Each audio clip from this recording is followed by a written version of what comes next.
The search had been running for 19 days when Commander Vosrael finally said what everyone on the rescue team had been thinking for the past week, but had not said because saying it made it real. He said, "We are not going to find him." The Kethara Nebula was not the kind of place you survived for 19 days without a functioning vessel. It was 40,000 cubic kilometers of ionized gas, dense enough to block long-range sensors, shifting enough to make navigation a continuous act of improvisation, and cold enough in its outer layers to kill an unprotected human being in under 6 hours. Survey Officer Marcus Adeyemi's vessel had been destroyed on day 1. The rescue team's sensors had confirmed this. Wreckage identified, drive core gone, hull integrity 0. The probability models had been updated every day since and had, on day 19, reached a number that the team's analysts were professionally obligated to report and personally reluctant to say aloud. 0.3%. That was the probability that Marcus Adeyemi was still alive. Commander Vosrael had been running search and rescue operations for 22 years. He knew what 0.3% meant. It meant you kept searching because protocol required it, and because the alternative was telling someone's family you had stopped, but it did not mean you expected to find anything. What happened next is why Vosrael still tells this story 20 years later. To every new rescue team he trains, at the beginning of the first session, before he teaches them anything else. What happened next is that they found him. Not his body, not his emergency beacon, not wreckage. Him, Marcus Adeyemi, 38 years old, 11 years with the Boundary Authority's Survey Division, floating in a survival suit in the outer layer of the Kethara Nebula, alive, conscious, holding a data unit in both hands the way you hold something you have been protecting for 19 days and do not intend to drop now. The rescue team pulled him in at 3:40 hours on day 19. The medical officer's immediate assessment was dehydrated, hypothermic, borderline malnourished, exhausted in the specific way of someone who has been working continuously without adequate sleep for longer than the human body is designed to sustain. Nothing that treatment would not fix. No permanent damage, nothing missing. The medical officer asked him how he was still alive. Marcus said, "I had things to do." Then he held out the data unit and said, "This needs to go to navigation before anything else, before my medical treatment, before anything. Navigation needs this now." The medical officer, who had been doing this work for 15 years and who had pulled people out of situations that should not have produced survivors, looked at the data unit and then at the man holding it and made the specific professional judgment that the situation required. She took the data unit and passed it to communications and told Marcus that the medical treatment could wait 10 minutes and that he should start talking. He talked for 47 minutes before the hypothermia protocol required her to stop him. The data unit contained 19 days of navigational records, not survival records, not a personal log. Navigational records, course plots, sensor readings, atmospheric density measurements, drift calculations, the precise technical documentation of every meter of the Kethara Nebula that Marcus Adeyemi had moved through in the 19 days since his vessel was destroyed. The records were not for him.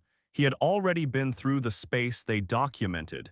He was not going to need to navigate it again. The records were for the next survey team.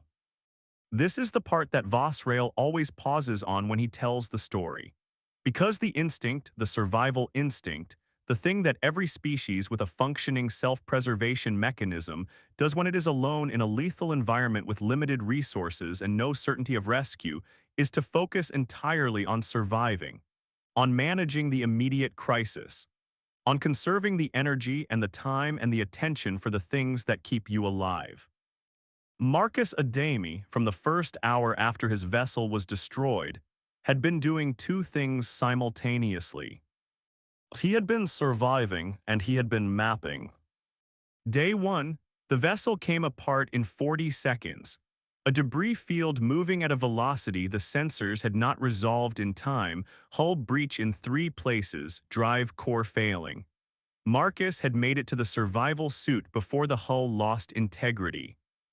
He had 7 days of suit oxygen, 5 days of emergency rations, a personal data unit, and a suit-mounted sensor array that was designed for basic atmospheric readings, and was absolutely not designed for navigating a 40,000 cubic kilometer nebula.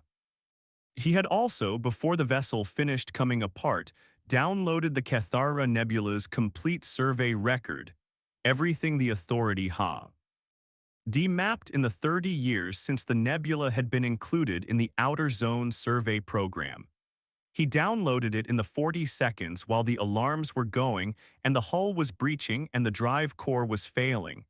Because he was a survey officer, and that was what survey officers did when they needed to know where they were.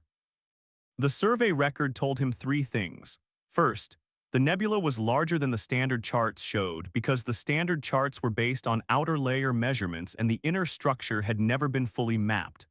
Second, the rescue team, when they came, would approach from the standard entry corridor on the nebula's eastern edge because that was the only corridor the charts showed as navigable. Third, the standard entry corridor, based on the atmospheric density readings his suit sensors were already returning, was going to be blocked within 72 hours by a pressure shift that the 30-year-old survey data had not predicted, because 30-year-old survey data did not have enough interior readings to model the nebula's pressure dynamics accurately. The rescue team was going to come in through a corridor that was going to close before they could find him. Marcus had understood this within 4 hours of the vessel's destruction. He had then made a decision that his survival suit's emergency log recorded at 6:14 hours on day 1, in a voice note that was later included in the authorities' official incident report, and that read in transcription as follows: Standard rescue corridor will be impassable by day 3. Rescue team will not be able to complete a full interior search in the window available using current charts. I am going to map the alternative approach. Southeast passage looks viable from outer layer readings. Will confirm on transit. If I do not make it out, this data unit should reach the rescue team through the beacon recovery protocol. If I do make it out, I will hand it to them directly. Either way, they get the map. Either way, they get the maps. Not either way I survive. Not either way someone finds me. Either way they get the map, the documentation of the interior passage that the rescue team needed to search the nebula effectively, regardless of whether Marcus Adeyemi was alive when they used it. He had started mapping on day 1 and he had not stopped. The 19 days inside the Kethara Nebula, reconstructed from the data unit's records and Marcus's own account, went like this. Days 1 through 3, transit of the outer layer toward the southeast passage, taking continuous sensor readings, documenting atmospheric density, drift patterns, and navigational reference points. Suit oxygen at 90%, emergency rations at 90%, body temperature stable. The southeast passage was viable. He entered it on day 3, 6 hours before the standard rescue corridor became impassable. Days 4 through 7, interior transit. The southeast passage opened into the nebula's inner structure, which the existing survey data had mapped as featureless but which was not featureless. It had a complex 3-dimensional current system that made straight-line navigation impossible, and that explained why the nebula's interior had never been fully charted. You could not fly through it in a straight line. You had to read the currents and move with them, which required the kind of patient, continuous observation that a survey vessel's full sensor array could manage and that a suit's basic atmospheric readers could approximate if you were willing to move slowly and stop often. Marcus moved slowly and stopped often. He documented everything. Suit oxygen at 60%. Emergency rations at 55%. Body temperature beginning to require active management. Days 8 through 12, the inner passage. This was the part of the nebula that no one had mapped, and that Marcus spent 5 days moving through in short transits between what he called anchor points. dense formations in the nebula's gas structure that were stable enough to rest against, that offered partial shielding from the temperature differential, and that were, he noted in his navigational log with the specific precision of someone who is documenting for others rather than for himself. Identifiable by a specific electromagnetic signature that the suit's basic sensors could detect reliably. He marked every anchor point. He logged the transit times and oxygen consumption between each one. He logged the current patterns and the density shifts and the places where the structure changed in ways that would matter to a navigator who had not already learned them by moving through them. Suit oxygen at 32%. Emergency rations at 20%. Body temperature controlled but costing energy he did not have to spare. Days 13 through 17, the oxygen problem. 7 days of suit oxygen had been designed to last 7 days. Marcus had made it last 13. By doing something that the suit's technical specifications did not recommend, and that he had spent 4 days calculating before he tried it, because trying it incorrectly would kill him faster than running out of oxygen. He had modified the suit's recycling system using components from the emergency kit that were not designed for this purpose, and that required him to remain nearly motionless for 18-hour periods while the modified system processed at a fraction of its rated efficiency. This was why the navigational logs for days 13 through 17 were recorded in shorter segments than the earlier days, not because he had stopped documenting, but because he could only move for 6 hours out of every 24, and he used every one of those 6 hours to cover distance and take readings. The emergency rations ran out on day 15. He logged this with the same flat precision he had applied to everything else. Rations depleted will affect transit speed but not navigation accuracy. Continuing. Days 18 through 19, the outer layer again. The southeast passage exited into the nebula's western outer layer, which the standard charts did not show as accessible from the interior, but which was accessible if you knew the current patterns that Marcus had spent 12 days documenting. He reached the outer layer on the morning of day 18 and activated his emergency beacon, which he had kept inactive until this point because the nebula's interior structure would have scattered the beacon's signal and made triangulation impossible.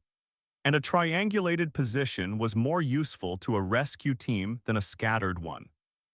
He also sent a compressed data burst to the rescue team's frequency, not the navigational records, which were too large for the suit's transmitter, but a message that said, "I am at western exit coordinates attached. Southeast passage interior map complete. Do not use standard rescue corridor, it closed day 3. Wait for me at western exit or use southeast passage approach with my coordinates as waypoints." The rescue team received the data burst at 2:11 hours on day 19. Vosrail read it and was quiet for a long time before he responded to anyone. Then he changed the rescue operations, heading to the western exit coordinates, and told his team that they were going to find Marcus Adeyemi alive, and that they were going to find him because he had spent 19 days making sure they could. He was right on both counts. The data unit's navigational records were processed by the authority's mapping division over the following 3 weeks. What they contained was the most complete survey of the Kethara Nebula's interior structure ever produced, more detailed than anything 3 decades of standard survey operations had generated. Because standard survey operations sent vessels in from the eastern corridor and the eastern corridor did not reach the interior, and the interior was where the structure was. The mapping division's director sent a formal commendation to Marcus Adeyemi's desk. The commendation said, "The enclosed survey data represents a significant contribution to the authority's navigational archive. The Southeast Passage and the interior anchor point network documented in the survey will reduce transit risk for future operations in the Kethara region by an estimated 40%. The authority thanks Survey Officer Adeyemi for his work." Marcus read the commendation. He filed it in the correct folder. He went back to work. 3 months later, a survey team entering the Kethara Nebula for the first time used his anchor point network. and his current maps to complete a full interior survey in 8 days. A transit that would have been impossible without his documentation, that would have required a minimum of 3 separate expeditions using the old approach, and that produced the first complete three-dimensional model of the nebula's interior structure in 30 years of survey operations. The team lead filed her own report to the mapping division.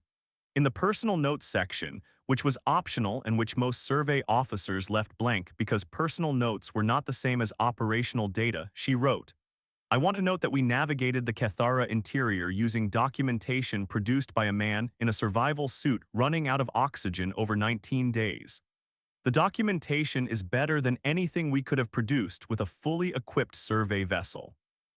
I do not know exactly what to say about that except that it should be in the record, and it is now in the record, and whoever reads this should understand that the map we used to come home was built by someone who did not know if he was coming home when he built it. He built it anyway, for us, for people he had not met, for the next team and the team after that. That is what survey officers do." Vosrael uses this story to teach one thing and one thing only, not survival skills, not emergency prodoc. Alls, not the technical details of suit oxygen modification or atmospheric current navigation. He uses it to teach the difference between surviving and working. Surviving is about you. It is the calculation of resources against time, the management of the immediate crisis, the focus on the single most important variable, which is, am I going to make it through the next hour? It is necessary, it is not sufficient. Working is about the thing that needs to be done. It runs parallel to surviving, underneath it and alongside it, asking a different question. What does the situation need, regardless of what happens to me? It is harder than surviving because it requires keeping a second calculation running when the first one is already using everything you have. It is harder, and it is the thing that turns a survival story into something larger than one person's survival. Marcus Adeyemi survived 19 days in the Kethara Nebula. That is remarkable. Plenty of people find it remarkable and stop there. Vosrael does not stop there. He tells his teams, what Marcus Adeyemi did in those 19 days was not remarkable because he survived. It was remarkable because on day 1, in the 40 seconds while his vessel was coming apart, his first thought was not, how do I survive?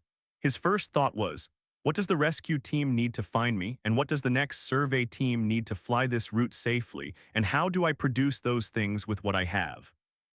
He had 40 seconds. He downloaded the survey record. He had 19 days. He made a map. Not for himself. The map was never for himself. He already knew the way, he had just traveled it. The map was for the people coming after him, the people who would fly the Southeast Passage because he had documented it, who would rest at the anchor points because he had marked them, who would read the current patterns because he had spent 12 days learning them so they would not have to. The map was the gift. The surviving was just what it cost to deliver it. Vosrael ends the story the same way every time. He tells his teams, when you are in the worst moment of a rescue operation, when the probability numbers are bad and the environment is hostile and everyone is tired and the person you are looking for has been out there too long, remember this. Remember that the person you are looking for might not be waiting for you to find them. They might be working. They might be doing the thing that needs to be done, the thing that will matter after today, the thing that is larger than their survival and that they understood was larger from the moment the crisis began. Your job is to get there in time to receive what they have built. Marcus Adeyemi retired from the Boundary Authority 14 years after the Kethara Nebula. He spent the last 4 of those 14 years as a training officer for new survey crews, teaching navigation and field improvisation, and the specific discipline of documentation under pressure. His training module on the Kethara incident was used by the authority for 11 years after his retirement. The module's final assessment asked trainees one question. If your vessel was destroyed tomorrow and you had 40 seconds before hull integrity failed, what would you download? Most trainees said survival protocols. emergency beacon frequencies, rescue corridor coordinates. The correct answer, according to the module, was the most complete survey data available for your current region, because the survey data is what makes the next 40 seconds useful instead of just survivable. Most trainees needed to be told this once. A few understood it before they were told, which was how Marcus Adeyemi had understood it in the 40 seconds while his vessel came apart, because it was the kind of understanding that does not come from training but from having already decided, at some point before the crisis arrives, what the work is actually for. The work is not for you. It never was. The map is for the people coming after, and building it is the whole point, and the point does not change because the situation is dangerous. And the danger does not change what needs to be built. And what needs to be built gets built, and the people coming after find it and they use it and they come home. Which is exactly what happened. As every time. If you enjoyed this story, please like this video, share it with a fellow HFY fan, and subscribe to the channel so you never miss an upload. Your support keeps these stories coming.